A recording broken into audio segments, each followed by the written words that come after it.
everyone. Welcome to the BookTrib live chat. We have a fascinating author with us today, Dr. Eric Leuthardt, who wrote RedDevil 4. It's a medical techno thriller set in the year 2053.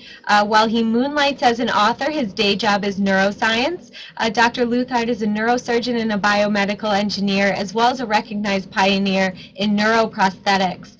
He's the director of the Center of Innovation in Neuroscience and Technology at Washington University School of Medicine, where he researches brain-computer interfaces. He's ranked one of the most prolific inventors in the world, with more than 800 patents either granted or pending. And RedDevil is his first novel, and he's very impressive. Today we are giving away copies of RedDevil 4, so after the chat, head on over to BookTrib.com to enter to win. Also, please remember to sign up on BookTrib to get the latest on live chats, giveaways, original content, and more. So without further ado, please help me welcome Dr. Eric Leuthardt. Eric, thanks so much for being here with us today. Well, thank you very much for having me. It's an exciting opportunity to talk a little bit about the book. Totally. So before we get started with viewer questions, why don't you tell us a little bit more about RedDevil 4? Sure. So the book is set 40 years into the future, and basically there's in that world basically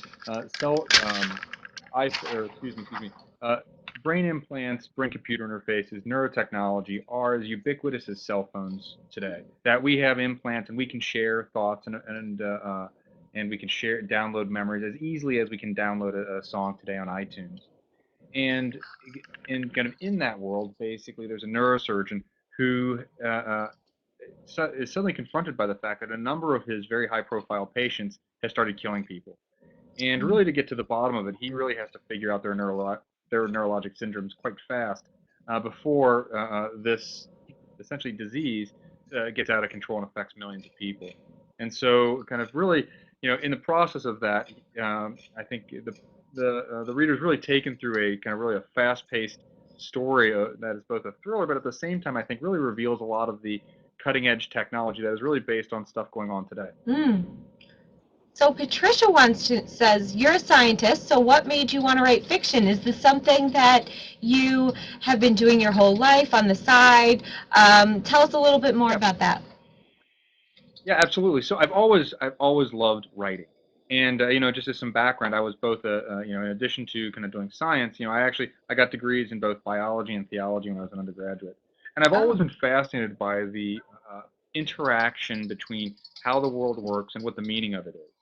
And so as I've really developed, a lot of the neurotechnology around brain-computer interfaces, I wanted to think about not just the technology itself in the gee whiz fashion, but also really how does this affect us as human beings, and how does this affect our interactions with other peoples, and again the whole social and human fabric. And I think one of the great ways to really think about the future is not in the form of a lecture, but in the form of a story. And I think stories really convey the depth of a human experience, so people can truly experience it for themselves and ask themselves, and see the problems and the issues in their own terms, because they interact with it almost as if they're interacting with another person. Definitely. So hopefully that answered the question. Oh, it does. Patricia has a follow-up. She says, your main character in RedDevil 4, Dr. Hagen Marici, is a renowned neurosurgeon. Was his character modeled after yourself or people you've worked with? Bits and pieces of me, bits and pieces of other people. I have to say, Hagen has problems with his marriage. Hagen has problems with his boss. He's struggling in a lot of ways, and I think certainly I've had struggles, not with my wife or my boss. So it definitely is. I think you use certain experiences from your life and as well as experiences from other people's lives, almost as a kind of the paints on a palette, and you mix and match them together to create really kind of a new human and a new character in a new world. Now, Dylan wants to know, your book explores the world of sci-fi, but the idea of artificial intelligence doesn't seem too far away from reality. If this technology were to be implemented in our brains in the future, what protocols would need to be put in place so this technology wouldn't land in the wrong hands? Yeah, no, that is a great question. And really, one of the fundamental cautionary parts of my book is that is the issues of privacy. That when our brain becomes as accessible as a laptop, how do we protect that? And what while it gives us unbelievable advantages in terms of what we can do and what we can experience, what are the weaknesses? And certainly the ability to know somebody's thoughts, manipulate somebody's thoughts or experiences. Those are significant dangers. And certainly you're going to imagine whole new levels of firewalls, whole new levels of laws, basically that whereas these days you can break and enter into a house, but what happens when you break and enter into a mind? And I think that's going to create a whole new set of both technical protections as well as legal protections to prevent that from happening. Mm-hmm. Now, Allison wants to know, she says, nanotech seems to be a hot topic right now. Shows like Intelligence or Revolution explore the possibilities of tech being implanted in us. Have you seen either of these shows or these shows that So I've have seen to a do with little, this yeah, type of intelligence?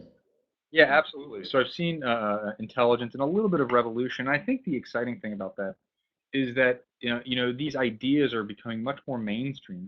And I think in some senses they shape the science and technology of the future. Mm-hmm. That everybody's starting to think about this, and there's again, the debate is coming, and that some people think it's great, some people think it's scary, and I think that where we will end up will be somewhere in between, and it'll be different for each individual. And certainly, stuff that I was influenced me in the past. A lot of times people ask me about the $6 million man, Mm-hmm. right? That in the '70s it took $6 million of to create kind of an artificial limbs and stuff. I think the price is dropping dramatically. So I think for the future, hopefully these type of things, don't cost $6 million, Right. but they'll actually cost, enough that the average person can afford them. Definitely. Yeah. Britt says, you're an award-winning neurosurgeon and prolific inventor. Do you have a moment or project you're extremely proud of? If you That's a can great pick question. one. So I think so one of the things I think that I'm most proud of is we created a brain-computer interface for stroke. So and stroke affects around 400,000 people a year, and one of the most common forms of that is when one side of the brain is injured and the other side is left paralyzed. So most commonly, people are left with a paralyzed hand, and so we created a brain-computer interface where somebody can put on a headset. We can decode their brain signals, their intent to move their paralyzed hand. Actually, we've created a robotic exoskeleton that somebody can wear so that pretty much 30 minutes to an hour later after learning how to use this thing, they can use their brain signals to control a robotic exoskeleton to open and close their paralyzed hand. That's And incredible. so that's in clinical. It's in clinical trials right now in my laboratory, and this is something that we want to bring to clinical medicine hopefully in the next couple of years. And so that means something to me because I think that it's going to help alleviate suffering, but also it really is pushing one of I think the first true clinical applications for brain-computer interfaces, which I think is really going to start some of the ball rolling for a whole market and economy of neuroprosthetics. Mm-hmm. Now, Charles B. Says, I definitely think neuroprosthetics will soon be as common as cell phones. How far away do you think this technology is from mainstream? So I think, so maybe to use a historical analogy, when you look at restorative technologies transitioning to augmenting technologies, you can actually look at plastic surgery over the last 30 years. So back 30 years ago, plastic surgery was originally intended to restore function for women who had mastectomies, people who had injuries to their face after an accident, and and so really that was the first decade of how they got used. And then people started saying, well, that's good, but it can also add and supplement and quite literally augment the person beyond just an injury, and it becomes an augmenting technology, and that's what we see a lot of today. That plastic surgery grows around 20% per year, and I think you're going to see neuroprosthetics follow that same pathway. Where I think for the next decade, maybe the next decade and a half, you're going to start to see technologies emerge that are restoring function. Again, I gave the example of a stroke paralyzed hand, patients with spinal cord injuries. Even more advanced stuff where maybe in a decade or two, people are creating what are called hippocampal chips, where basically the memory organ of your brain that degrades during Alzheimer's, you could potentially replace it with a chip. And so, Wow. and I think that as that starts to come online, things will get cheaper. People will become much more comfortable with implants. And then it really becomes a question is once it can give you an advantage of some sort, a social advantage. Maybe you're a trader on Wall Street, or maybe you want to play video games faster, or maybe you just want to have added access to information. That social advantage will justify a very, very low surgical risk. And I think then you're going to start to see these technologies come online. So I'm guessing 20 years. And I actually made a bet with another prominent scientist in the Netherlands. I bet him $1 that the first cognitive augment will be implanted in 20 years. Well, I'm sure I'll hold you to that. So Very good. With interest. Yeah. Charles B. also says that neural prosthetics is filled with moral implications and arguments. What drew you to this field, and was it hard decision getting involved in this area? So I've always been fundamentally fascinated with the mind-brain relationship. That how this little spongy pink thing makes the majesty of what we are. Fundamentally has fascinated me since I was a teenager. And as far as was it hard to get into? No, absolutely not. And in terms of choosing it, are there moral implications? Absolutely. And I think that this is really the next great field of science, similar to how atomic nuclear physics fundamentally changed our worldview in the turn of the century and led to great things such as atomic power, as well as terrible things such as nuclear bombs. And similarly today, we're really experiencing a genetic revolution where we're decoding the fundamental building blocks of DNA and how that affects our biology. And again, produces amazing new therapies for cancer, but also creates the potential for what people get concerned about with genetically modified foods, or even bioterrorism. And so again, we all with big science, we always get the big benefit and the big danger that we as a human species need to balance those two and figure out ways to navigate between those two. And again, I think that's in part one of the things that really got me moving with this book was that I wanted to present both sides. I wanted people to think deeply about what it feels like, what is the world like with neuroprosthetics, and all the moral implications that go with it. Definitely. Now, Madison B. has a good question here. She says, what would stop hackers, like ones who attack our computers now, from getting into our brains if we all had a chip? Well, again, that is a fundamental theme in my book as far as what happens when you become hackable, and certainly what's to stop them. I think it'll be just as today. It's an ongoing race, right? That with your laptop, your iPhone, always an ongoing race between defensive technologies as well as hacker technologies, because there's always a benefit to hacking. But I think in general, we don't stop using computers because we're afraid of hackers. We just figure out better defenses. And I think the same is going to be true with neuroprosthetics as it starts to evolve. The benefits of it, I think, will outweigh the risks of it. But there will always be risks. Nothing's for free with advancing innovation. Now, when you were younger, did you read a lot of sci-fi as a kid? Absolutely. Some of the Were you a big Ray Bradbury fan and everything? So the two biggest authors I think that influenced me profoundly were Frank Herbert, who wrote the Dune series, as well as Isaac Asimov, especially Isaac Asimov. Things that he talked about were so prescient to even today.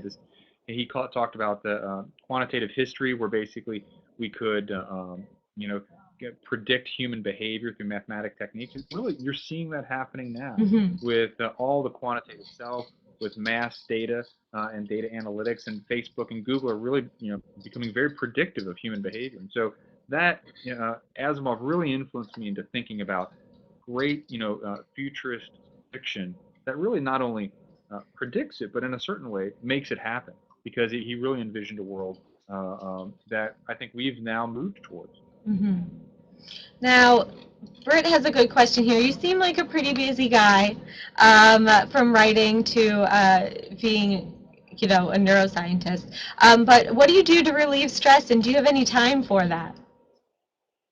Yeah, no, certainly life is all about balance, and so, I certainly stay busy between, doing surgery and, running a lab and writing books. But I love to exercise. I get up at I don't sleep much. I guess is I get up around 4 or 5 in the morning to exercise. Usually run or work out in the morning, and then obviously I'm married and I have two absolutely amazing children who I just are the joy of my life, and so they I think that's my great I think the greatest joy that I get is taking care of my children. Now let's see here. Pete says that technophobia is a real thing, and many people think that technology is going to destroy humanity. Do you think technology will help or hinder the human race survival, or maybe both? Well, and I actually touch a bit on that in Red Devil 4, where there certainly are going to be, not only technophobia, but I think whole kind of cultural and religious inclinations that are really going to not like this because it's going to be considered tampering with Mother Nature.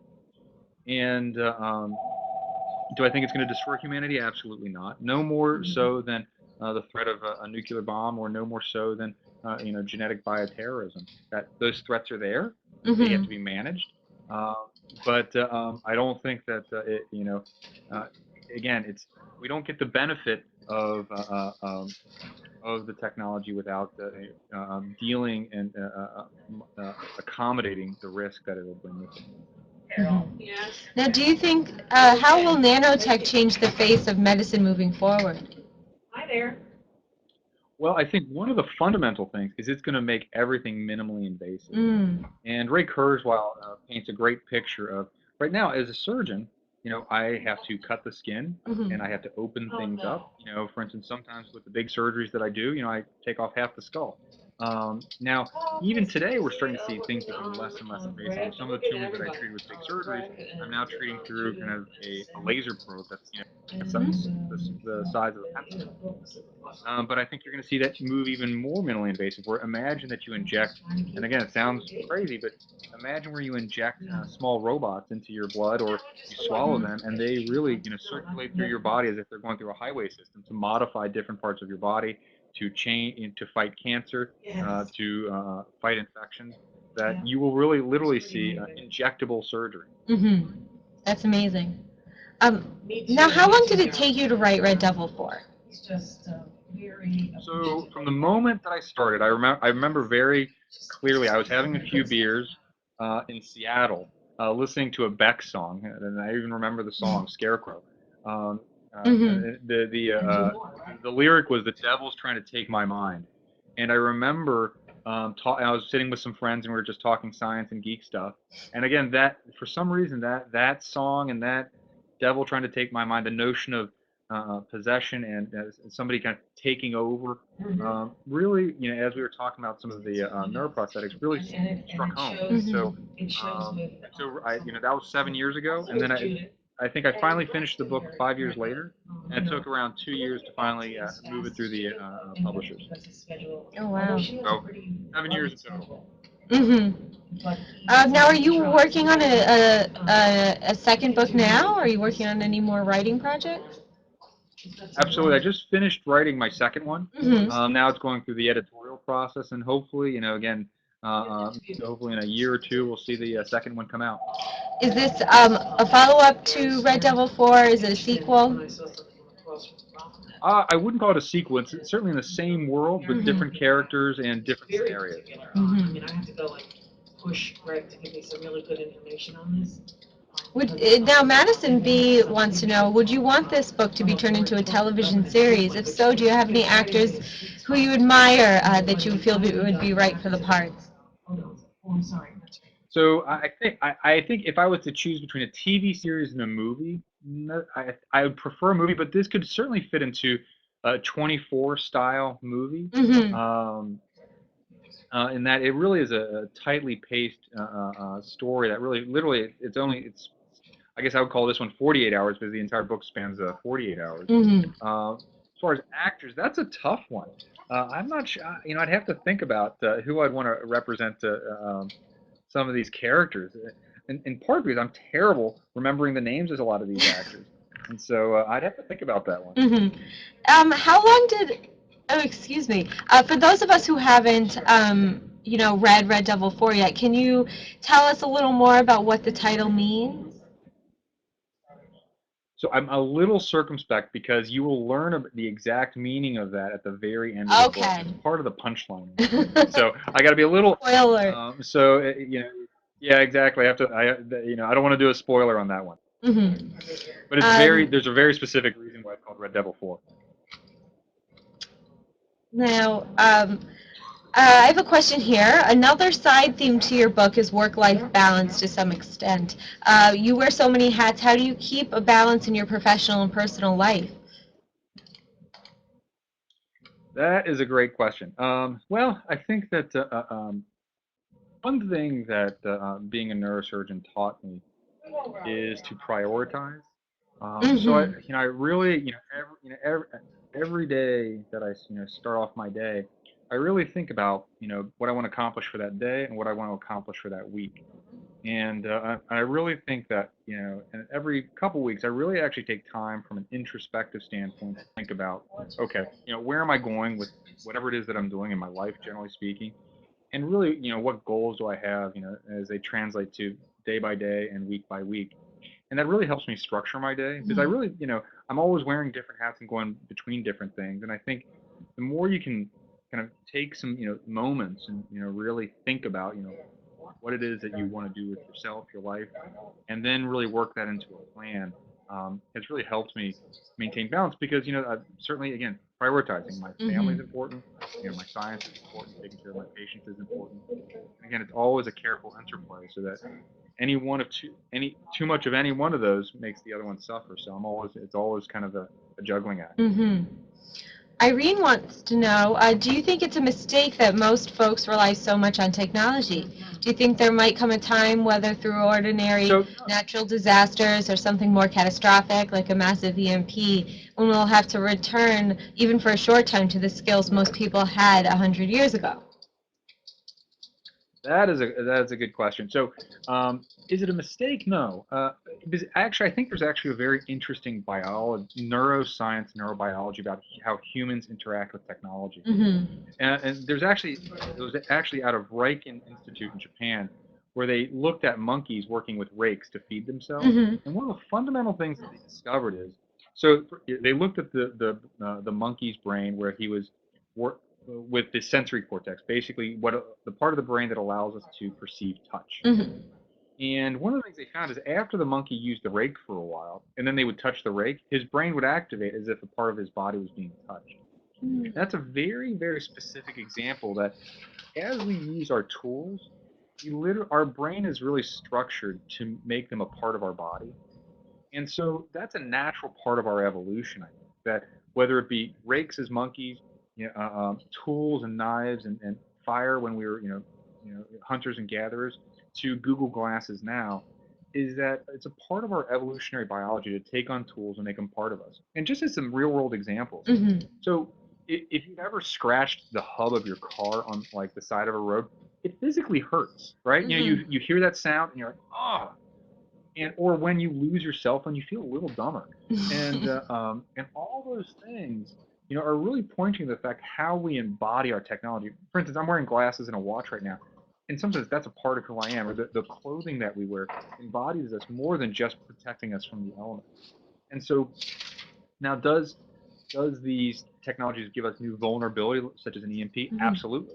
But again, I think that that while that does give us a new vulnerability, that going backward 2,000 years where we just had fire, and a few sticks, that that's more of a vulnerability to things like wolves and lions. And Mm-hmm. so again, it's always a trade-off. Mm-hmm. Now, do you think um, that brain implants would make humans more happy as a whole?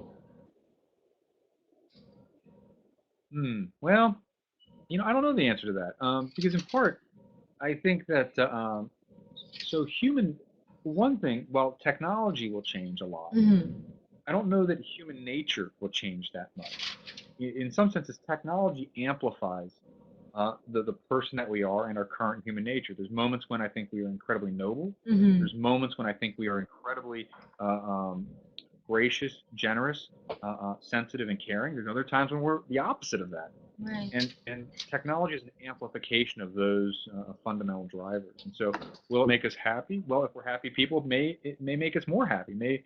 Just as, for instance, sometimes Facebook allows us to connect with friends more than ever before, and we feel more fulfilled because of that. But sometimes we get lost in that, and actually become more confused about actual human interaction. So I think that it has the potential to make us more happy if we want to be more happy. Mm-hmm. Now, as you were writing the book, how did you want the reader to respond to some of the concepts in the book? Well, I think that to really fully appreciate one of the themes is I really wanted them to fully appreciate kind of what that world looked like. Mm-hmm. That there's moments when you're going to go, wow, this is amazing. I would love to drive a Tesla motorcycle with my mind alone and basically be able to feel the road with the tires. Mm. I think there's times I'd like to download experiences and basically gain knowledge by downloading it to magnify, my interests and my capabilities. And there's other times when I think it's going to scare the heck out of you, where the thought of somebody taking your brain and your body over to perform a criminal act. And again, I wanted to paint a broad picture of what the world will look like, so that again, people can personally decide for themselves what they want and what they don't. But I don't think there's a uniform solution for technology for every person. Some people are going to want more of it. Some people are going to want less of it. Just like today, that some people are really connected. They've got Twitter accounts, they've got Facebook accounts, they've got cell phones, everything, and they're wearing Google glasses all the time. Other people, like the Amish, for instance, they don't want any of it. And I'm not saying one's better or worse, but for each person's lifestyle, there's a choice. And I think we will, in the future, have more choices for the technical lifestyle that we want. Now, what's the most common question you get when dealing with your research? I think one of the most common questions is how close are we to seeing this implemented either clinically or when it hits the consumer stage. And so I think people are deeply interested in knowing these radical changes. And so again, that's why I made the dollar bet of 20 years. Now, Tiny Book Monkey wants to know, have any of your colleagues read your book, and what do they think about it? Yeah, so actually several both neurosurgeons and neuroscientists have read it, and they've really enjoyed it. Actually, it's sparked a number of conversations to do some new science projects. Oh, awesome. Specifically, so one of the things that we've really been thinking a lot about, and things I talked about in my book, are quantum computing and artificial intelligence, and how basically that may be a really new methodology for enabling artificial intelligence. So we've been thinking about how to use quantum computing to analyze brain signals today. Let's see here. Pete wants to know whether the world you created in RedDevil 4, did it scare you at all? Oh, hello? Hello? I think we paused there for a moment. Can you hear me? Again, yes. Okay, yeah, excellent. You paused there for a moment. So Pete wants to know whether the world you created in RedDevil 4, whether it scared you at all. Did it scare? Yeah, did it scare me? Yeah, there's moments it certainly did, and and those are meant to be scary, and that it painted in the most stark way possible what are some of the absolute horrible things that could happen. And again, I think sometimes, again, for a good story, something that really grips you, you need something to really really give you a jolt. And again, it is a roller coaster ride, and so now. And again, I really wanted to explore both the high highs and the low lows. And so, did it scare me? Yeah. There's moments when it really scared me. There's one murder scene in particular where a very prominent citizen does something very bad to his maid, and that's when you're writing these stories, you let them take on a life of their own, and occasionally you go to a couple dark places. Now, how can humans go forward in innovation and yet make sure they still control the machines that they create and not the other way around? Yeah, that's a good question. That's one of my RedDevil. Again, without spoiling some of the elements of it, is that one of my great fears is not so much what we create, meaning the brain implants, the artificial intelligence. It's actually what gets created by accident. One of the seminal examples of that, people love to talk about Skynet, right? With the Terminator, that consciousness happened by accident, and then it no longer follows rules. Because I think if we create artificial intelligence, we can put rules in there. If we create brain implants, we can put firewalls up. But when you have a really complex technological environment, I think the possibility exists that things can happen that are simply beyond our control. Meaning, once you get to a certain level of complexity, do you start to see intelligence emerge that really is not going to follow any rules because we didn't put any into it? Mm-hmm. And that's where I think it actually gets scary and concerning. Great. Well, Eric, I want to thank you so much for taking the time to chat with us today. The book is RedDevil 4. You can head on over to booktrib.com after this to enter to win, or you can get a copy of your very own wherever books are sold. Thank you so much, Eric. It was great. Very informative. Very much. And thanks everybody for the great and wonderful questions. Oh, thanks so much, and we'll talk to you soon. Great. Thank you.